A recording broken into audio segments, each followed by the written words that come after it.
বাচ্চাদের মতো বিহেভ করছো। মানুষের বয়স বাড়লে তার সঙ্গে সঙ্গে মানুষের বুদ্ধিটাও একটু বাড়ে। কি এই চিৎকার চেঁচামেচিটা করে সারা বাড়ি দাপিয়ে লাভটা কি হবে তোমার? তোমার বর তো বলবে, তোমার বর বলবে যে অসুস্থ মানুষ, ওষুধ দিতে গেছি, একই বাড়িতে থাকে তাই খোঁজখবর নিতে গেছি, না হলে তো পুরো দায়টা আমার ওপর বর্তাবে, বলবে না? তাহলে কি করব? মাথাটা ঠান্ডা রাখো প্লিজ। কাঁটা দিয়ে কাঁটাটা তুলতে শেখো আরশি।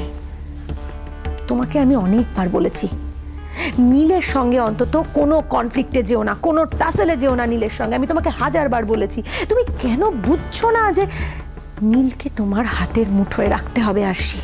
কি বলছো? আমার মাথায় তোমার কথা কিছু ঢুকছে না। কি বলছো কি তুমি? আমার বর মাঝরাতে আমার বিছানা ছেড়ে কাজলের ঘরে চলে গেছে, তাকে ওষুধ খাওয়াতে না কি করতে ভগবান জানে। এসব শুনে আমি মাথা ঠান্ডা রাখ। হ্যাঁ রাখবে। এত কিছু শুনেও তোমাকে মাথাটা ঠান্ডা রাখতে হবে আরশি। অন্য লোকে যাই বলুক, আমরা অন্য লোককে যাই বোঝাই, তুমি কিন্তু জানো যে তোমার সঙ্গে নীলের সংসার করার কথাই ছিল না। কথাগুলো অপ্রিয় সত্যি, কিন্তু এটা মেনে নিতে হবে, এটাই বাস্তব।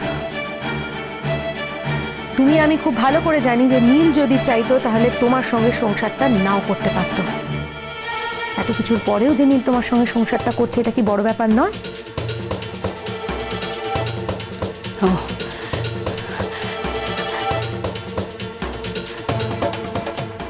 ধন্য করে দিয়েছে আমাকে সংসার করে, ধন্য করে দিয়েছে আমাকে সংসার করে। তাই ওর যখন যা খুশি, যেটা মনে হচ্ছে ওর সেটাই করছে, যা ইচ্ছে তাই করছে। তুমি কেমিতি আছো শহরের ছেলে?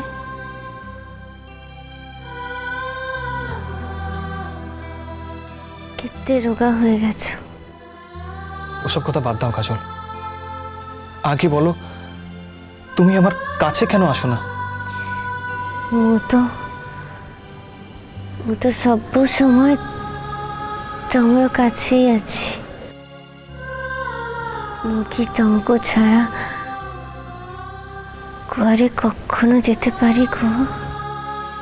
কাজল তাহলে তুমি কেন কেন আরশিকে আমার জীবনে আসতে দিলে বলো? কেন বলো কাজল, তুমি কেন আমাকে লড়াই করতে দিলে না? ও তো বাইরের, ভেতরে যা থিলা তাই আছে শহরের ছেলে।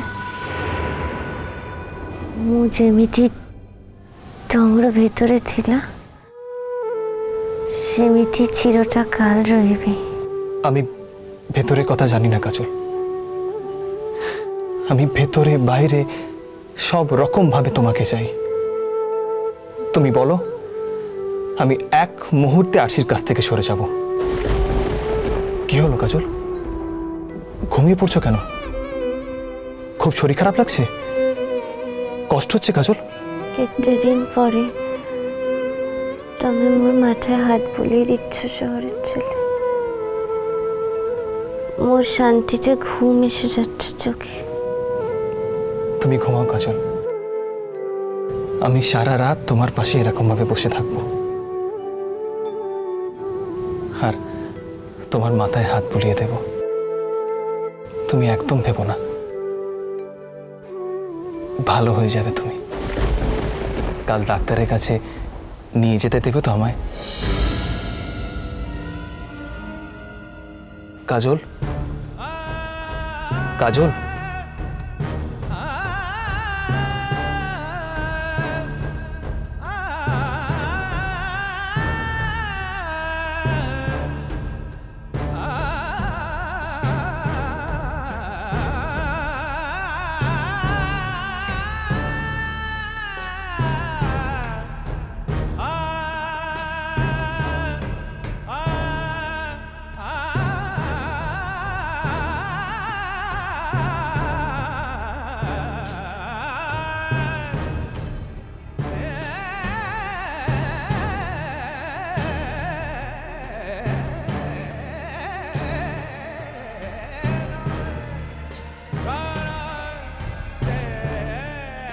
এতটা জ্বর এই কথাটা কাউকে বলেনি মেয়েটা।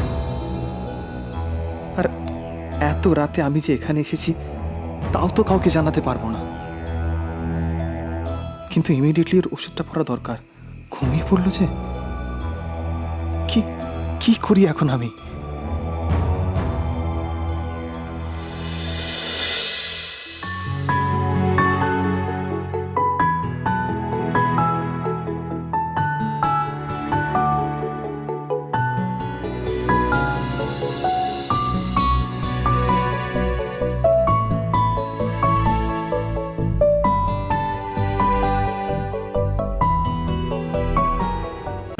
আহা, আবার রেগে যাচ্ছ তুমি আরশি। আমি কি বললাম যে ও যা খুশি তাই করতে পারে? বললাম কি? আমি খালি তোমাকে বলছি যে নীলকে তুমি খুব ট্যাক্টফুলি এক্সপ্লয়েট করো, ভেরি ট্যাক্টফুলি। নীলের সঙ্গে কোনো অবস্থাতেই সম্পর্কটা খারাপ করতে যেও না আরশি। তোমাকে মাথায় রাখতে হবে, তোমার প্রতিপক্ষ কিন্তু নীল নয়, কাজল। তাই কাজলের সঙ্গে তোমার এমন ব্যবহার করতে হবে যাতে ও এই বাড়ি ছেড়ে চলে যেতে বাধ্য হয়। এবং শুধু তুমি খারাপ ব্যবহার করলেও তো হবে না, নীলও যাতে কাজলের সঙ্গে ইকুয়ালি খারাপ ব্যবহার করে সেই পরিস্থিতিটাও কিন্তু তোমাকেই তৈরি করতে হবে আরশি।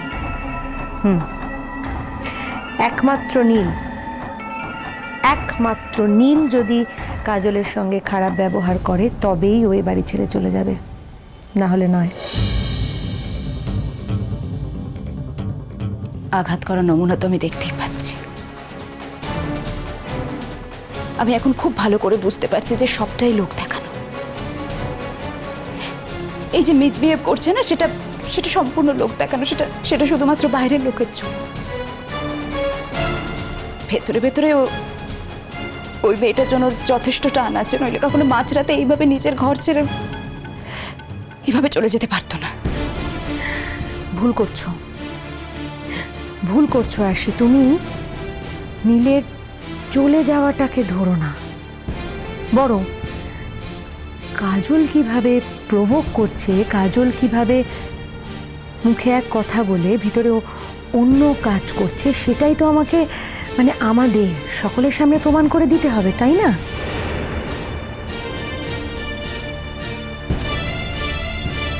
যখন তুমি কাজলের সঙ্গে একা থাকবে তখন তুমি ওর সঙ্গে এই গল্পগুলো করো যে তুমি নীলকে নিয়ে কত সুখী, নীল তোমাকে কত ভালোবাসে। ইভেন তোমাদের ঘনিষ্ঠতার গল্পও কিন্তু তুমি করতে পারো। কেমন? আর কত শেখাবো আরশি, আর কত শেখাবো। যত তুমি কাজলের সঙ্গে তোমার আর নীলের ঘনিষ্ঠতা নিয়ে গল্প করবে ততই কিন্তু ও নীলের সঙ্গে খারাপ ব্যবহারটা চালিয়ে যাবে। এটা বোঝো না তুমি? এত সামান্য একটা ব্যাপার। যাক, যাবে নাকি? যাবে আমার সঙ্গে কাজলের ঘরে দেখতে? না, আমি ওখানে গেলে আমার মাথা ঠিক রাখতে পারবো না। আমি পারবো না। আমি আছি, কুল। আমি আছি তো। তোমার মাথা যাতে ঠান্ডা থাকে সেটা দেখার দায়িত্ব তো আমার। কেমন? চলো।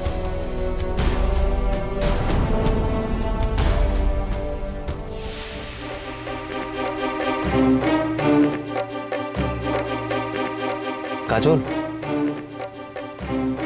কাজল, লক্ষ্মীটি আমার, ওষুধটা খেয়ে নাও।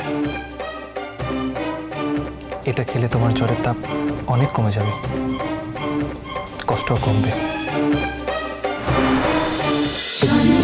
বাজে জন্মপথ